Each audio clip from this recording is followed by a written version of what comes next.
Greetings, my dear students. In 15th unit polymer, we were discussing about the classification of polymer. In this unit, total 4 classifications are there. Number 1 is classification based on source of availability. Second is classification based upon structure. Third is classification based upon molecular forces, and fourth is classification based upon mode of synthesis. In this one, first classification, it means classification based on source of availability, we have done. So now we will discuss second classification, classification based upon structure. According to classification of polymer on the basis of structure, first is linear polymers, second is branch chain polymers, and third is cross linked polymer.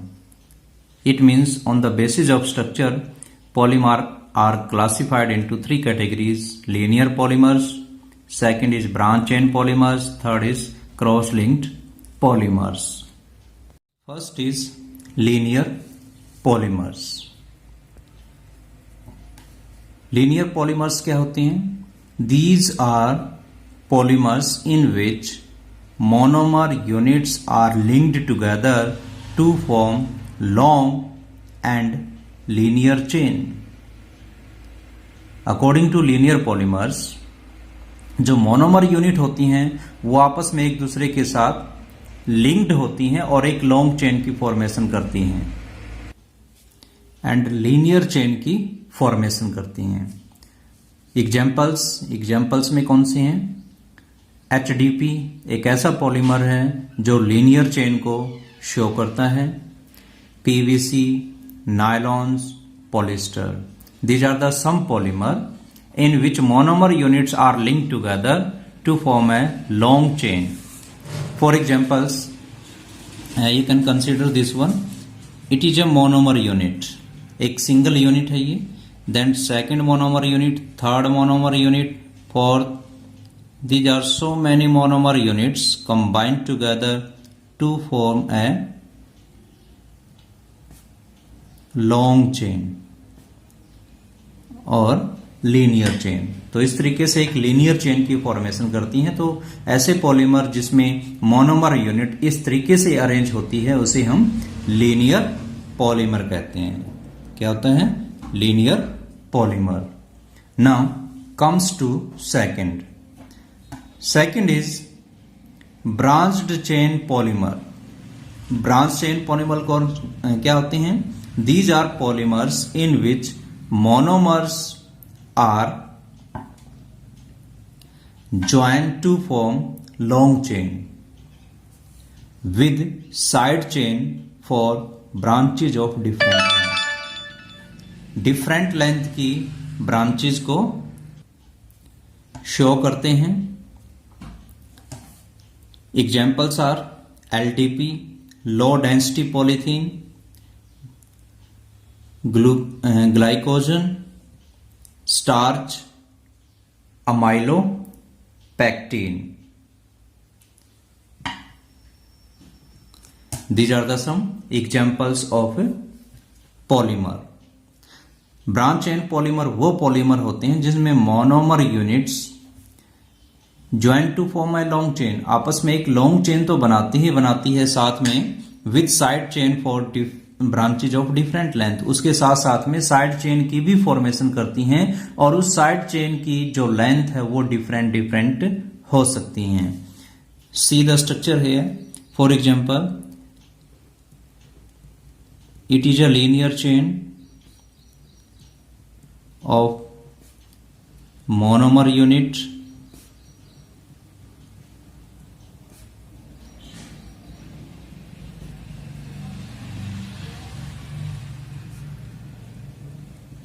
इस linear chain के साथ में से side से branches arise होती हैं उन branches की जो लेंथ है वो डिफरेंट डिफरेंट हो सकती हैं।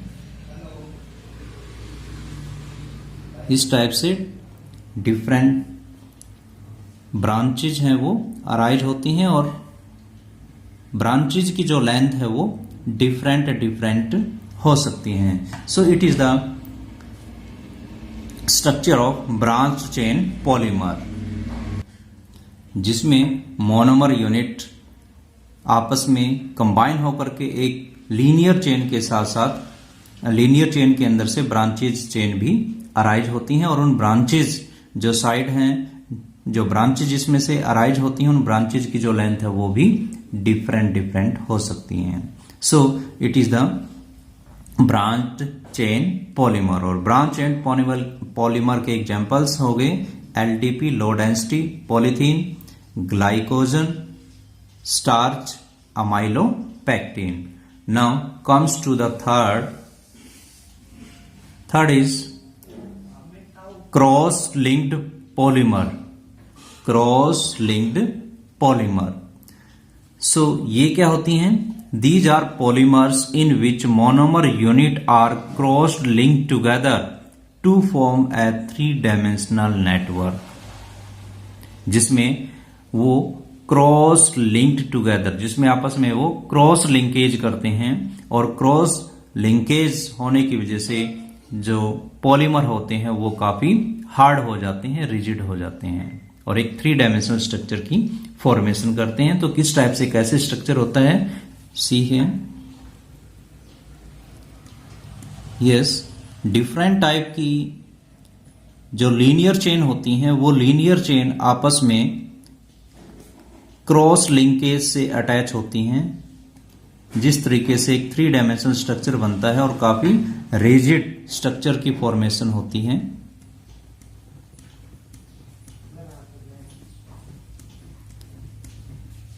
It is the second linear chain.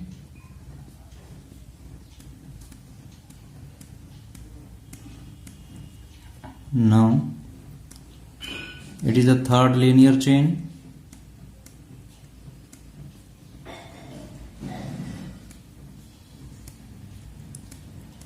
So different type की जो लीनियर चेन होती हैं वो आपस में क्रॉस लिंकेज करती हैं, आपस में क्रॉस लिंकेज इस तरीके से एक दूसरे के साथ अटैच होती हैं,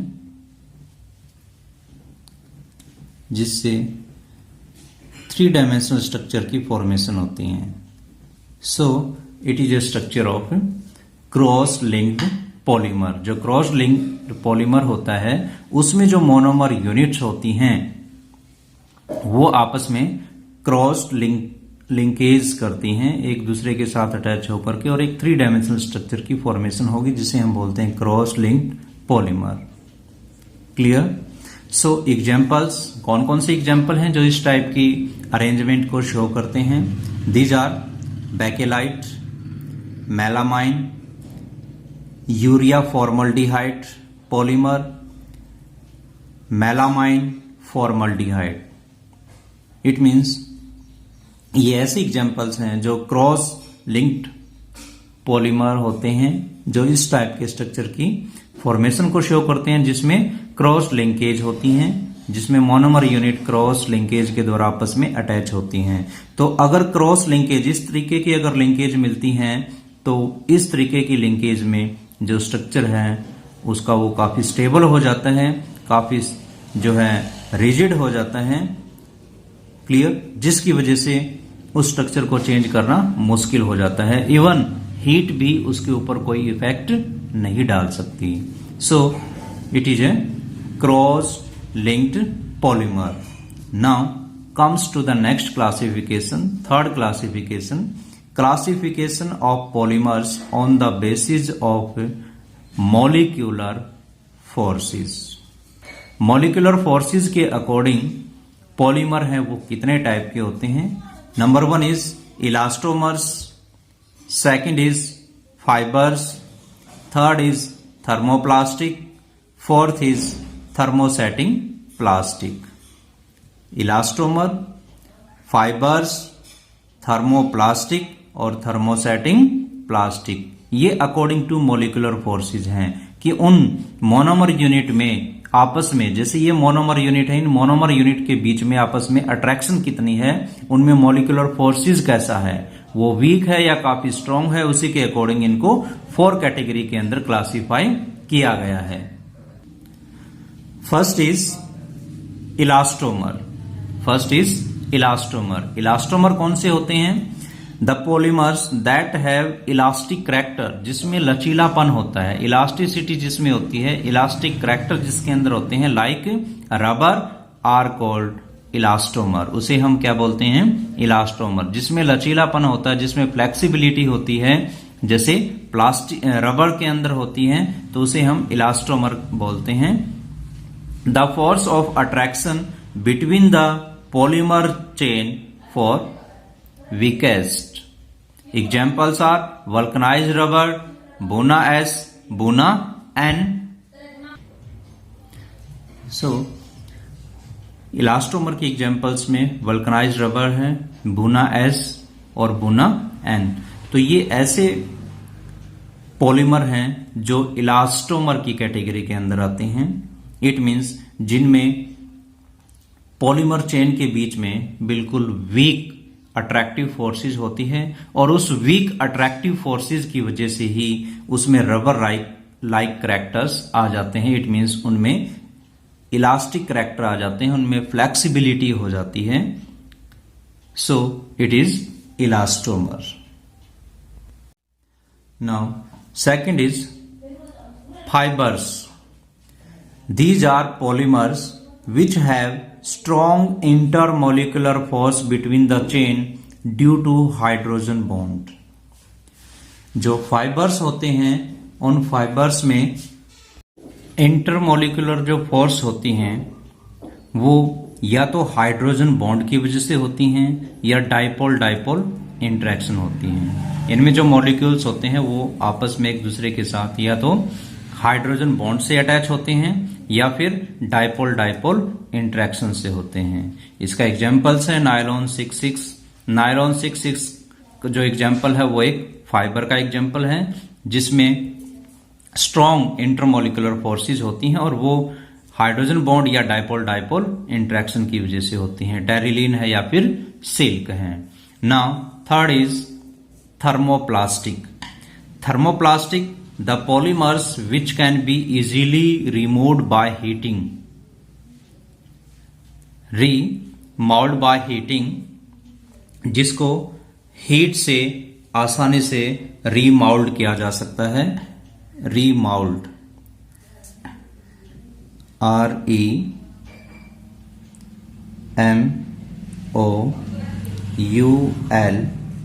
REMOULDED, remolded.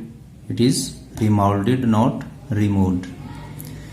The polymer which can be easily remolded by heating, जिसको हीट करके रिमोल्ड किया जा सकता है, दोबारा से उसकी शेप दी जा सकती है। And the intermolecular force of attraction are in between the, it is also here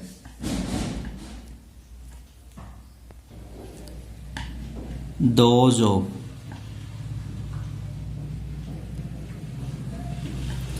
attraction are in between those of elastomer and fibers. Elastomer और फाइबर्स के बीच जो इंटरमोलिकुलर फोर्स ऑफ अट्रैक्शन होती है वो उनके बीच की होती हैं थर्मोप्लास्टिक में। जैसे हमने पहले स्टडी किया फाइबर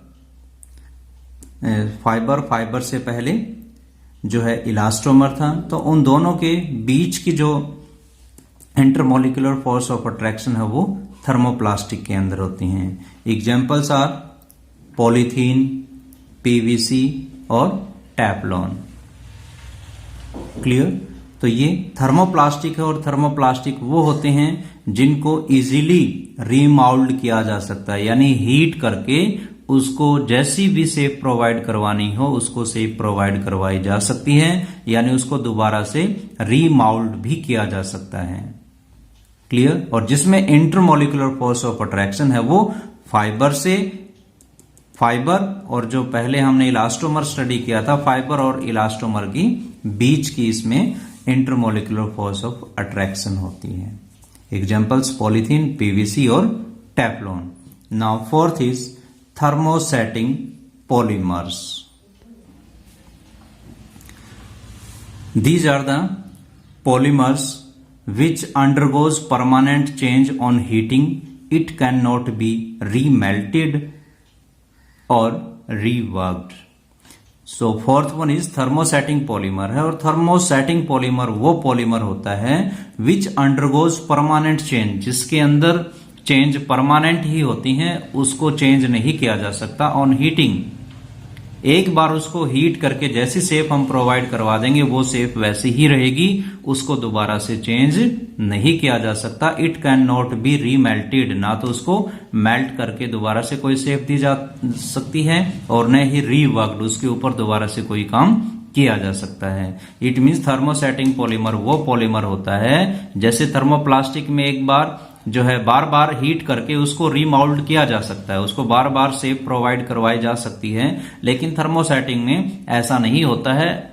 थर्मोसेटिंग में एक बार जिस पॉलीमर ने जो शेप एक्वायर कर ली वो शेप वैसी ही रहेगी, चाहे उसको हम हीट प्रोवाइड करवाएं या ना करवाएं, हीट से भी उसकी शेप को चेंज नहीं किया जा सकता। तो वो होता है thermosetting polymer. These are the polymer which undergoes permanent change on heating. It cannot be remelted and reworked. ना तो उसको दोबारा से मेल्ट किया जा सकता है, न ही उसके ऊपर दोबारा से कोई वर्क किया जा सकता है। एग्जाम्पल्स बेकेलाइट है, यूरिया फॉर्मल्डिहाइड है, मेलामाइन फॉर्मल्डिहाइड है। So these are the some examples of thermosetting polymer. Now last classification of polymers on the basis of mode of synthesis. Mode of synthesis के according जो polymers हैं वो कितने type के होते हैं? वो 2 टाइप के होते हैं। पहला है एडिशन पॉलीमर्स, सेकंड है condensation polymers. So addition polymers कौन से होते हैं? Addition polymers a polymer formed by direct addition of repeated monomer without the elimination of by product molecules is called addition polymer, यानी एडिशन पॉलीमर। इसके name से ही पता चल रहा है, ऐसे पॉलीमर जो कंटिन्यू ऐड होते हैं और उसमें किसी भी टाइप के मॉलिक्यूल्स को एलिमिनेट नहीं किया जा सकता, यानी कोई भी सिंपल मॉलिक्यूल उसमें रिलीज नहीं होता, बल्कि मोनोमर यूनिट ऐड ही ऐड होती जाएंगी, उसमें कोई दूसरा बाई प्रोडक्ट रिलीज नहीं होगा। जैसे इथीन था, हम स्टार्टिंग में कर चुके हैं। जो इथीन है NCH2 double bond CH2, ethene की मोनोमर यूनिट आपस में कंबाइन होकर के पॉलीथीन की फॉर्मेशन करती हैं, पॉलीथीन। तो ये क्या हुआ? ये इथीन है और ये पॉलीथीन। सो ये बहुत सारी इथीन की यूनिट आपस में कंबाइन होकर के पॉलीथीन की फॉर्मेशन करती हैं, लेकिन यहां पे इसके अलावा और कोई दूसरा बाय प्रोडक्ट रिलीज नहीं होता है, केवल पॉलीथीन ही बनेगा। तो ये मोनोमर यूनिट इसमें कंटिन्यू ऐड होती हैं और इसमें से कोई भी जो सिंपल मॉलिक्यूल रिलीज नहीं होता है, इसे हम बोलते हैं एडिशन पॉलीमर। जिसमें कंटिन्यू मोनोमर यूनिट ऐड ही ऐड होती जाए, उसमें कोई और दूसरा सिंपल मॉलिक्यूल रिलीज ना हो, उसे एडिशन पॉलीमर कहते हैं। Now second is condensation polymer. Condensation polymer कौन से होते हैं? ए polymer formed by the condensation of 2 or more than 2 monomers with the elimination of simple molecule like water, ammonia, HCl, alcohol। यानी ऐसे पॉलीमर जो 2 या 2 से ज्यादा मोनोमर यूनिट के आपस में कंबाइन होने से बनते हैं, उनके कंडेंस होने से बनते हैं और सिंपल मॉलिक्यूल रिलीज होता है। Elimination of simple molecule release हो जाते हैं, जैसे वाटर है या अमोनिया है या फिर HCl है या अल्कोहल। तो इस टाइप के सिंपल मॉलिक्यूल हैं वो रिलीज हो जाते हैं, लेकिन एडिशन पॉलीमर के अंदर इस टाइप के सिंपल मॉलिक्यूल रिलीज नहीं होते हैं, लेकिन कंडेंसेशन में रिलीज हो जाते हैं, तो known as condensation polymers. Examples क्या हैं? जैसे नायलॉन 6 है, बेकेलाइट है, टेरिलीन है। Now we will discuss the examples here terylene. Terylene का एग्जांपल हम यहाँ पे डिस्कस करते हैं। सो इन दिस वन जो टेरिलीन की फॉर्मेशन है वो इथाइलिन ग्लाइकोल से, इथाइलिन ग्लाइकोल CH2CH2OH, ये इथाइलिन ग्लाइकोल, ये इथाइलिन ग्लाइकोल है और इथाइलिन ग्लाइकोल की ये N, इट मीन्स बहुत सारे यूनिट हैं। Then OH,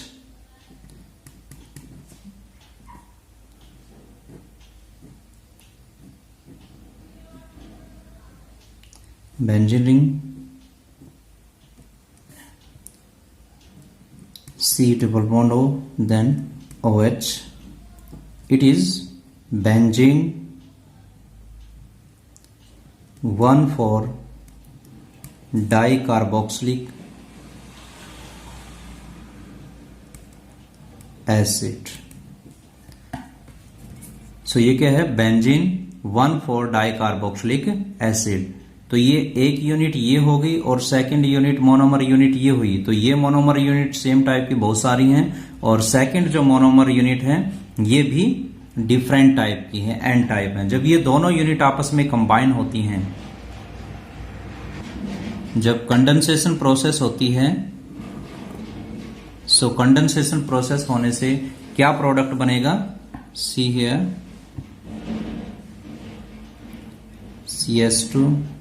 CH2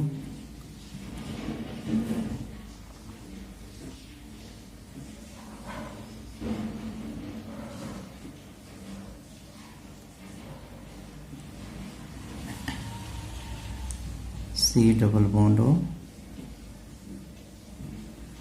N plus NH2O। सो ये स्ट्रक्चर की फॉर्मेशन होगी, ये होता है टेरिलीन,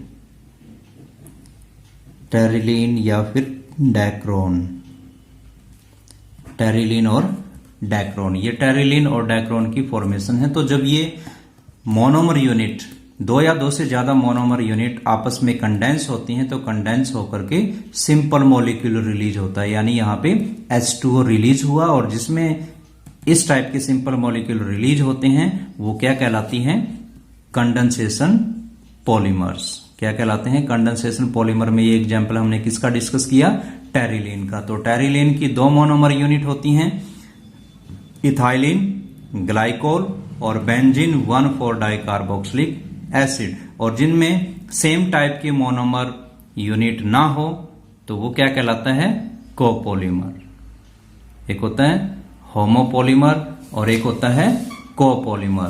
तो जो होमोपॉलीमर होता है, होमोपॉलीमर में सेम टाइप की मोनोमर यूनिट होती हैं।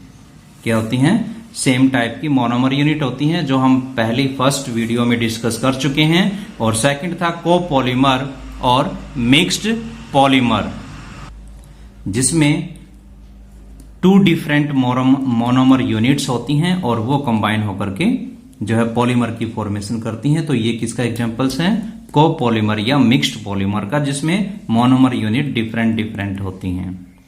Clear. So the classification of polymer we have done. हमारा जो टॉपिक्स है वो क्लासिफिकेशन ऑफ पॉलीमर कंप्लीट होता है। So you will revise and learn up to this last topic. If you have any problems or any queries, you can discuss with me. Okay, and don't forget to like, share and subscribe our Once Academy YouTube channel. Thank you. Have a nice day.